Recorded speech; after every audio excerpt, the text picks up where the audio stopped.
नमस्कार दोस्तों, आपके अपने चैनल मनोज गुप्ता एकेडमी में आपका स्वागत है।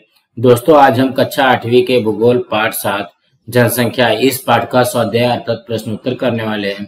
दोस्तों, अभी तक आप लोगों ने इस चैनल को सब्सक्राइब नहीं किया तो प्लीज सब्सक्राइब और चैनल लाइक कीजिए और अपने फ्रेंड्स के साथ शेयर कीजिए। ये है पाठ 7 लोक संख्या, इसको हम लोग जनसंख्या भी बोलते हैं। इसका स्वाध्याय करते हैं। प्रश्न 1 में क्या दिया गया है, निम्नलिखित कथनों को पूर्ण करो। उसमें से पहला कथन है, जन्म दर मृत्यु दर से अधिक होने पर जनसंख्या खाली जगह। पहले ऑप्शन में क्या दिया गया, में कमी आती है, में वृद्धि होती है, स्थिर होती है और अतिरिक्त होती है। इसके उत्तर में आएगा में वृद्धि होती है।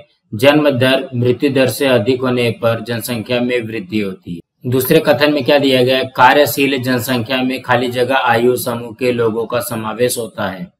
ऑप्शन में दिएगा 0 से 14, 14 से 60, 15 से 60 और 15 से 59। इसके उत्तर में आएगा 15 से 60।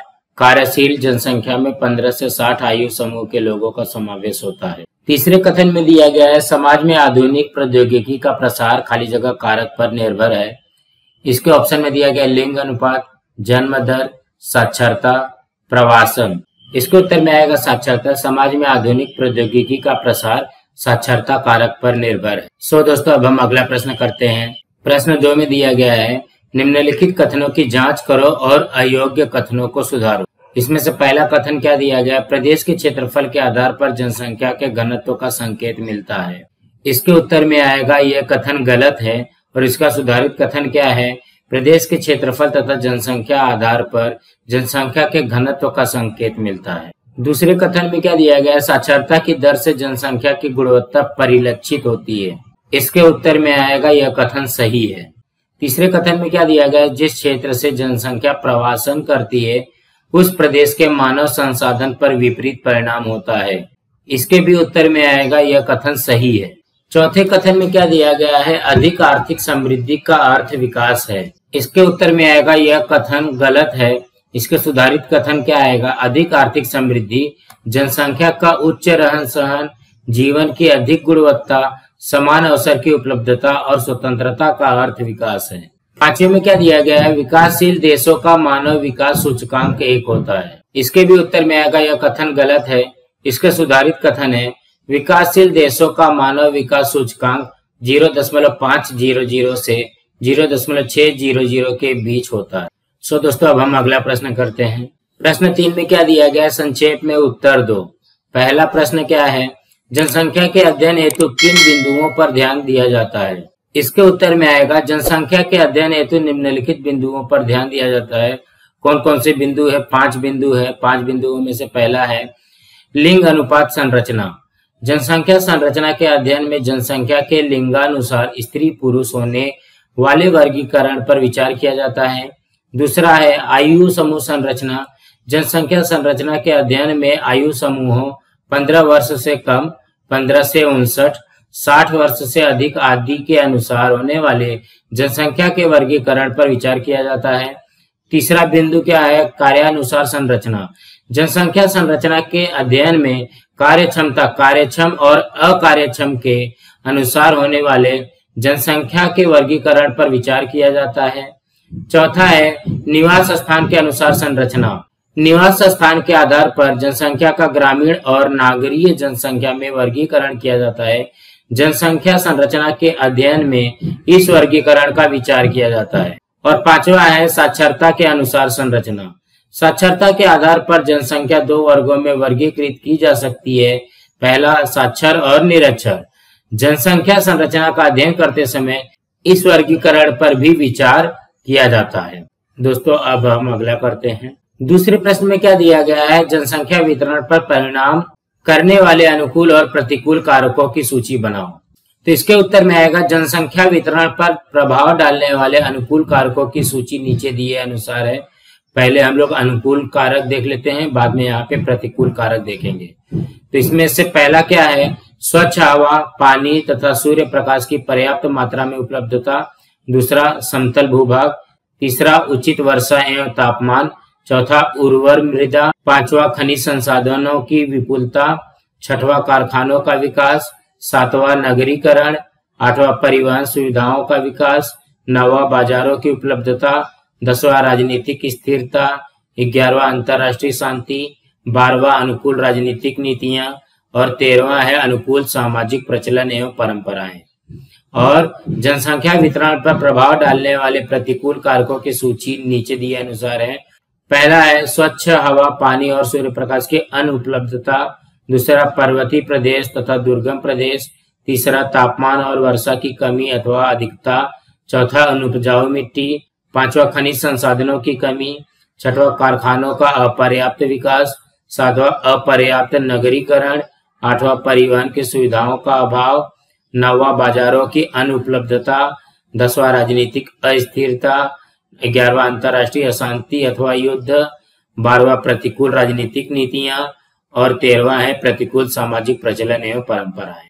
दोस्तों अब हम अगला प्रश्न करते हैं। तीसरे प्रश्न में क्या दिया गया है, जिन प्रदेशों का घनत्व अधिक है उन्हें किन समस्याओं का सामना करना पड़ता होगा। इसके उत्तर में आएगा जिन प्रदेशों में जनसंख्या का घनत्व अधिक है उन्हें अग्रलिखित समस्याओं का सामना करना पड़ता होगा। उसमें से पहला है जल, वायु तथा मृदा का बढ़ता प्रदूषण। दूसरा यातायात का जाम होना।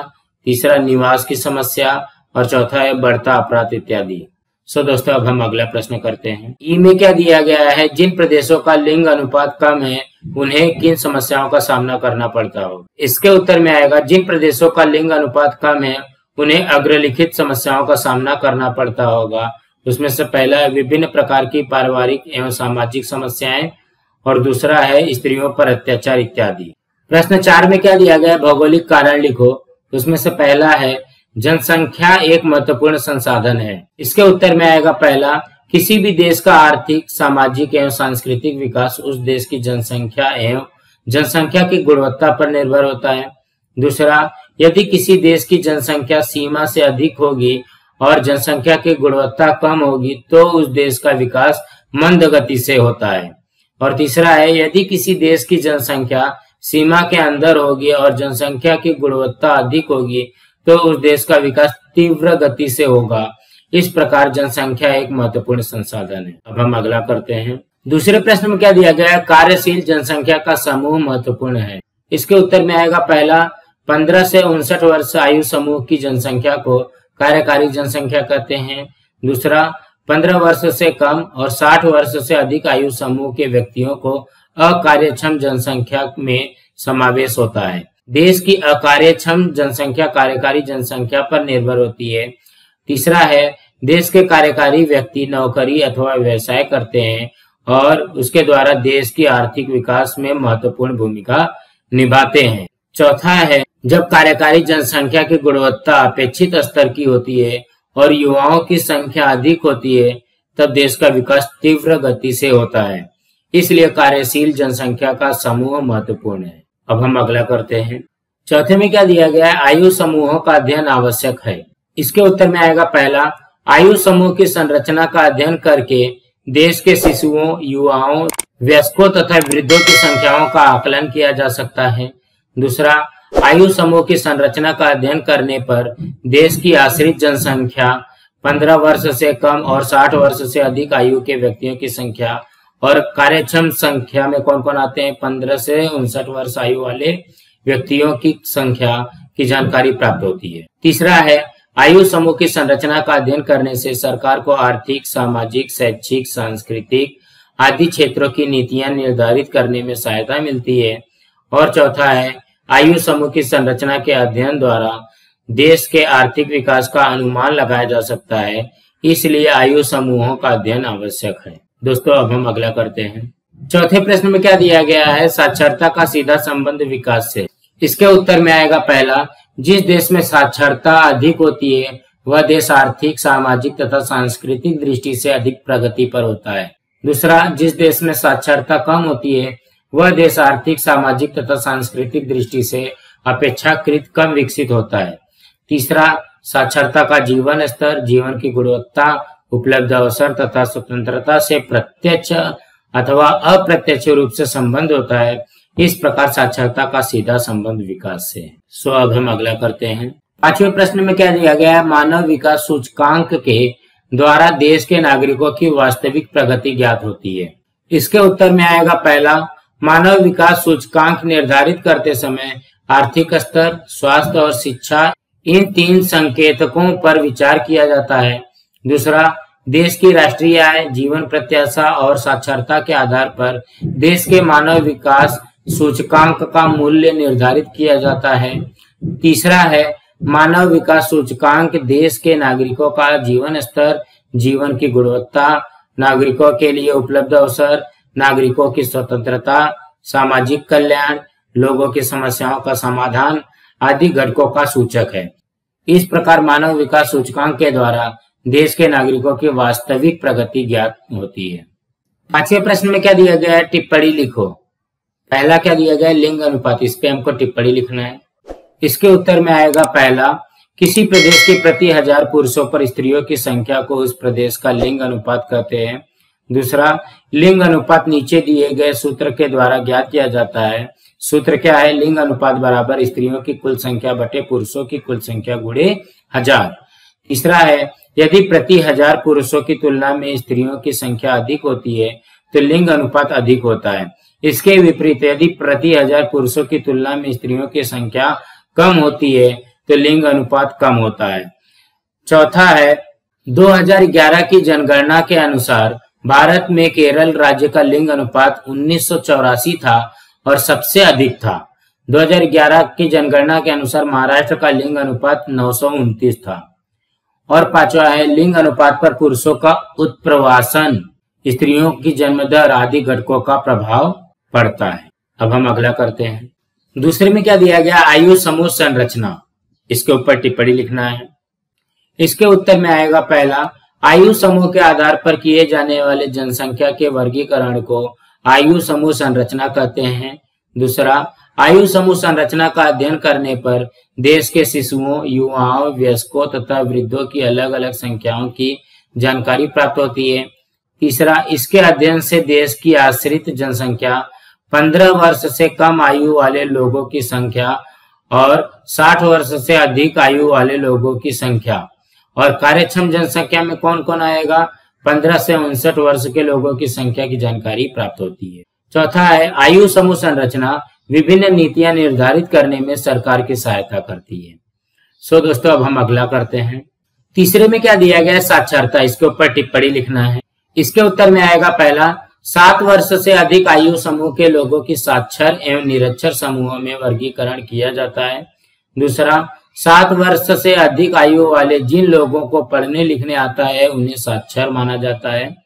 तीसरा, जब साक्षरता अधिक होती है तब देश का आर्थिक, सामाजिक एवं सांस्कृतिक विकास तीव्र गति से होता है।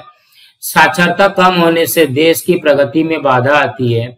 और चौथा है, जीवन स्तर, जीवन की गुणवत्ता, अवसरों की उपलब्धता, स्वतंत्रता आदि घटकों से साक्षरता का प्रत्यक्ष अथवा अप्रत्यक्ष रूप से संबंध होता है। दोस्तों आज हमारा यहाँ पे पाठ 7 जनसंख्या का स्वाध्याय अर्थात प्रश्न उत्तर कंप्लीट हुआ। दोस्तों आप लोगों को ये वीडियो कैसा लगा आप लोग कमेंट बॉक्स पे जरूर लिख करके बताइए। आप लोगों को ये वीडियो पसंद आई होगी तो आप लोग इस वीडियो को लाइक कीजिए, अपने फ्रेंड्स के साथ शेयर कीजिए ताकि उनको भी प्रश्न उत्तर मिल सके और इस चैनल को सब्सक्राइब कीजिए। नमस्कार दोस्तों।